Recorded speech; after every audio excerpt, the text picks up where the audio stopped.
આપણે તો બે વ્યક્તિનું ખાસ ધ્યાન રાખવાનું, ભગવાનનું અને ડોક્ટરનું બેયનું. ભગવાનની કફા મરજી થાય તો ડોક્ટર પાસે મોકલે, ડોક્ટરની કફા મરજી થાય.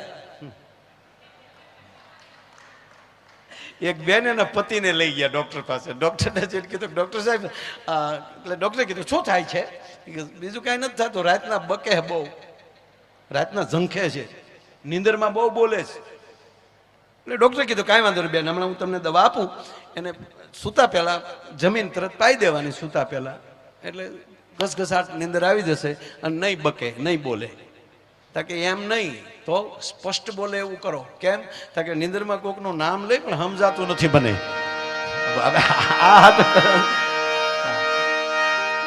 એક ભાઈ બિચારો એવો ઘસઘસાટ સુઈ ગયેલો ને, એની પત્નીએ જગાડ્યા, ઉઠો જાગો. બોલો કે પણ શું છે? તાકે નીંદરની ટીકડી લેતા ભૂલી ગયા. એટલે એમણા મુખ આવી કાંઈ નહીં. એક ભાઈના બાપા દાદા ગુજરી ગયા, અમે ખરેખર ગયા. આ બધા જે ખરેખર જતા એને ખબર હોય, આપણને ખબર જ હોય કેમ કરતા ગુજરી જાય, તોય આપણે એના છોકરાઓને પૂછવું પડે કે શું થયું તું દાદાને. એટલે એ વળી ઓલાય પોરથી ચાલુ કરો, આમ તો કાંઈ નહીં દાદા, હાથે ખીચડી ખાધે, દાદીમાં યારે વાતો કરી, અમને સમજાણું નહીં, પણ દાદીમાને બે વાર ટકોર તો કરી લીધી, રામે રામ. આપણને એમ થાય કે આ તો હિમાલયમાં જ રહેતો હોય છે, ત્રિકાલ જ્ઞાની દીકરો. એટલે આપણે આખો દી સાંભળ્યા કરવાનું, એટલે પૂછવું તો પડે. પણ વચ્ચે કહી દઉં, મરણ પાછળ 12 દી પૂરા બેસજો જ, અને 12 દિવસ આવી વાતો ધરાઈને કરજો. આ નરું કહું, આવું મને યાદ છે એટલે કહું. આપણે ગુજરી જઈએ ને એટલે આવી વાતો કરાય નહીં, તમને હાસી નહીં લાગે પણ હાસી જ છે. દાખલા તરીકે તમને સપનું આવે,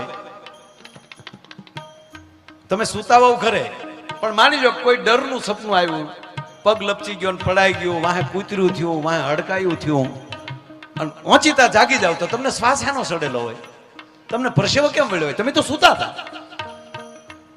પણ ટૂંકી વાત કે જેવી આંખ બંધ થાય છે એટલે સપનું કાંઈક ને કાંઈક ચાલુ થાય છે.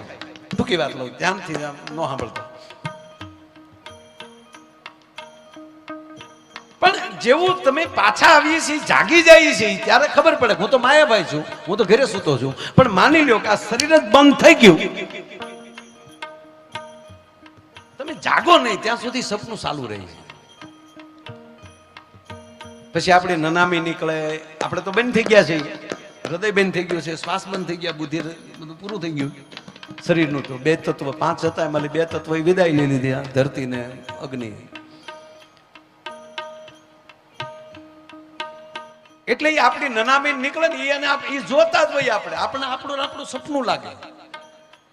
અને એટલે 12 દિવસ એને સિદ્ધ કરવા માટે આપણે 12મું કરતા હોઈએ છીએ. ત્યાં સુધી સતત એની વાત એ આપણી વચ્ચે બેઠો જોતા હોય ને, તેમ થાય કે આ તો મારી જ વાત કરે, આ તો મારી જ વાત કરે. અને હકીકત છે કે જો હું આને હું બોલું છું કેમ મારું સાંભળતા નથી, હું આને અડું છું કેમ મારી સામું જોતા નથી, એનું કેમ? તો ખરેખર 12 દિવસે એને સાચું લાગી જાય, ત્યારે એને પિંડદાન દઈને આપણા ભૂદેવોના હાથે એનું તર્પણ કરી નાખીએ.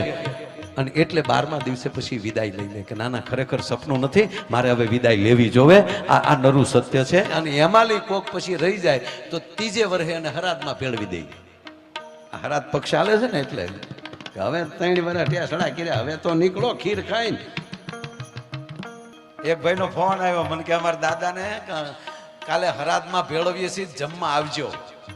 શેનું જમણવાર છે? મને કે દાદાને હરાદમાં ભેળવીએ. મેં કીધું જીવતા કુટુંબ ભેગો નહોતો ભેળવીએ, હવે હરાદમાં હેનો પડે?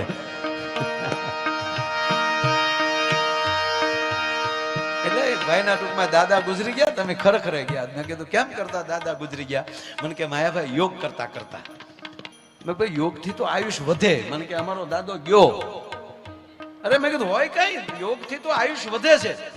મને કે માયાભાઈ તમે ખોટી વાત તો ન માનો, અમારો દાદો તો અમને ન ખબર હોય, અમારા દાદા યોગ કરતા ગુજરી ગયા.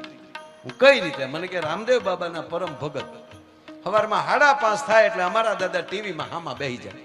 જેવા રામદેવ બાબા લાઈવ થાય એટલે અમારા દાદાએ આસન નાખીને ટીવી હામાં બેસી જાય. જેમ બાબા રામદેવજી કહે એવી જ રીતે અમારા દાદા ચાલુ કરે. તે વળી આ પમદી જ ગુજરી ગયા. પમદી હવારમાં 4 વાગે નખમાય રોગ નહીં, યોગા કરતા. અને એમાં બન્યું એવું કે રામદેવ બાબાએ કીધું પદ્માસન લગાવો, એટલે દાદાએ પદ્માસન લગાવ્યું. હવે દાદાના ટાટિયા સેન્ટિંગના હરિયા જેવા, કોઈ રીતે વાળા વળે નહીં, પણ દાદાએ કડાકા મારીને પદ્માસન લગાવી દીધું. અને પછી રામદેવ બાબાએ કીધું ઊંડો શ્વાસ લ્યો. અને દાદાએ જોરથી ઊંડો શ્વાસ લીધો અને આંખી બંધ થઈ ગઈ. ઊંડો શ્વાસ લેવાઈ ગયો, મન કે લાઈટ વહી ગઈ. અને એટલા બધા આજ્ઞા કીધી. રામદેવ બાબા કે મૂકો તો મૂકે ને, લાઈટ આવી તા દાદો બી ગયો. અને યુવાન મિત્રોને એટલી વિનંતી કરીએ છીએ, સાહેબ જેટલો સમય મળે તો આવામાં સમય આપજો. ખરેખર સુખ ઈ જ છે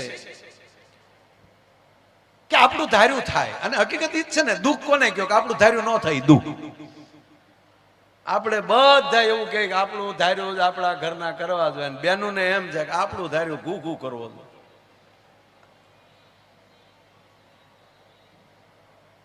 ઘૂઘુ શબ્દ આવે ને મને બહુ ગમે. હમણાં એ બે ભાઈ અને બાપાને હરાજ નાખતા હતા. એ કાક કાક કાક કાક કરીને ખીરના કોળિયા ઉડાડ્યા. કાગડો આવ્યો, પણ કાગડો આવ્યો પણ આમ આમ ખીર પાસે બેસીને ધ્રુજ્યો બહુ. ત્યારે એને મોટા ભાઈ કીધું ઘૂઘુ હા બાપા ખાહે નહીં. તો ઓલો કે એ તો મને ખબર છે બાપા ખાહે નહીં. કે કેમ? તક બાપાએ ઘીરે ખાધું, ડાયરા જ કરતો તારો ડોહો. પ્રોગ્રામ જ કર્યા પિઝા. આ ખીરમાં સાસ મારે એવો નથી. આ કે ભલે બાપા ખાય નહીં, પણ બાપા એટલા બધા ધ્રુજે ક્યાં? તક બાને ફાળી ગયો ફળિયામાં. હવે કાગડા છા પછી જો ધણેલાટ્યું થઈ ગયું તો જીવતા કેવા ડોશીએ લાડ લડાવે છે. અને એમાં આજે રૂક્ષ્મણીના વિવાહ અત્યારે મને યાદ આવ્યું, અમારા ઘૂઘુના લગ્ન થયા ને, હવે તો આ વડીલોને ખબર હશે, પ્રજાપતિ સાહેબ બેઠા છે, વસાવા સાહેબ ક્યાં છે? હા સાહેબ. સાહેબ પહેલા તો જોવાનું હતું જ નહીં. પહેલા તો જે વડીલો સંબંધ કરતા એ ફાઇનલ જોવા ન જતા. પહેલા એક જણાએ હમણાં પ્રશ્ન કર્યો કે સ્ત્રી રૂપાળી હોય કે પુરુષ રૂપાળો હોય? તો એક જણો કે પુરુષ જેટલું કોઈ રૂપાળું નહીં. કે એનો પુરાવો હું? પુરાવો એ મેકઅપ નથી કરતો. એ ઓલાને વારા ઘડીએ વાટા પ્લાસ્ટર કરવા પડે, હારા હોય તોય. આપણે લાલી કરીને નીકળે કેવા લાગીએ?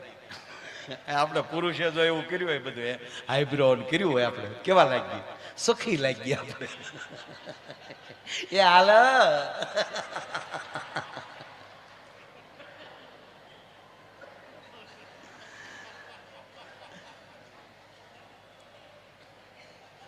એટલે અમારા ઘૂઘુએ કઈ જોયેલા નહીં, પણ અંદર હરખતો હોય ને, ખપ જોઈ લે. ત્યારે તો શું લગ્નમાં ફેરાય તે લાજ કાઢીને ફરતા, મંડપમાં મોઢું બોઢું દેખાય નહીં.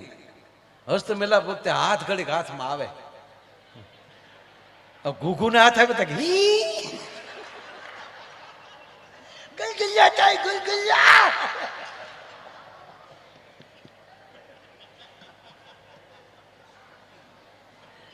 ગોળદાદા કે પણ ઘડીક લાગી તો પાછો આવો આવો મારું. કારણ કે કોઈ દી કોઈનો હાથ અડેલો જ નહીં. ચોથ લાગે એવું થાય, ચોથ લાગે એવું. એલા કે ભાઈ શાંતિ રાખ. અને વાત હકીકત છે, એ જૂના લગ્ન જેને જોયા, વડીલોને બધાને ખબર હશે કે હસ્તમેલાપ વખતે દીકરીને હારે બે બહેનો રહેતી હતી, વરરાજાને હારે અણવર રાખવો પડતો. તેનું કારણ શું હતું? કંપારી આવતી હતી. ધ્રુજે કાયદેસર, પણ આનો હાથ ગોરદાદાએ પકડી રાખ્યો, ઘડીક કઈ મોઢું જોયેલું નહીં બિચારે. ઘરે પરણીને આવ્યા પછી ગાંગો થયો, ઉતાવળો થયો કે ક્યારે બધા ઘરના એક બાજુ વયા જાય, ઓરડામાં જઈને ઘરના જોઈ આવું. એ જ્યાં મોકો મળ્યો ત્યાં જેમ દરમાં હાફ જાય એમ ગયો, હર હર કરતો દરવાજા વહી ગયો. ત્યાં જઈને ઓલી બિચારી જે દીકરી બેઠી હતી ઘરના ખૂણામાં ઢોલિયા ઉપર, જામ ઘૂંઘટ ખોલીને મોઢું જોયું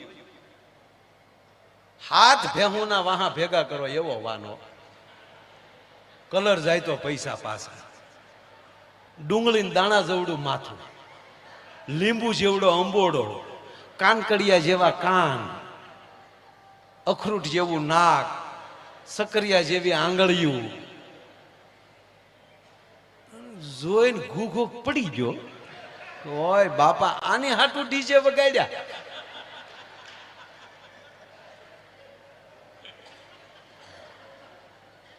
આ હાટું 50 જણા ડિસ્કો કરતા હતા. લાવી લાવીને આ મુદ્દો લાવ્યા આપણે, ડુંગળી જેવડું માથો, ડાળિયા જેવી આખ્યું, હા પડી ગયો. આને આને બિચારી આયે પહેલી વાર જ આને જોયેલા, એટલે આને શું થયું કે આ રોયાને વાય આવતી લાગે. તે એને ડુંગળી ભાંગીને હું ગાડીને થોડુંક પાણી છાંટ્યું. 15 મિનિટે બેન જે કઈ સારવાર કરતા હતા એમાં ઓલો 15 મિનિટે ભાનમાં આવ્યો, બેઠો થયો. એટલે એ બેન એટલું બોલ્યા એના પત્ની કે હા આમ શું કરો, પરણીને જે હાલી આવું, કાલ બજારમાં નીકળું તો મારે કઈ કઈ ડેલીએ લાજ કાઢવી ઈ તો કયો.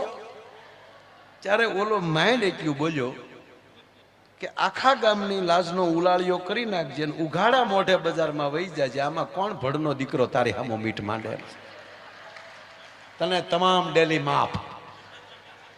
પણ વાત આવી લાજ કાઢવાની, તો એક કામ કરજે, લાજ કાઢવી તો મારી એકની કાઢજે જો તારે મને જીવવા દેવો હોય.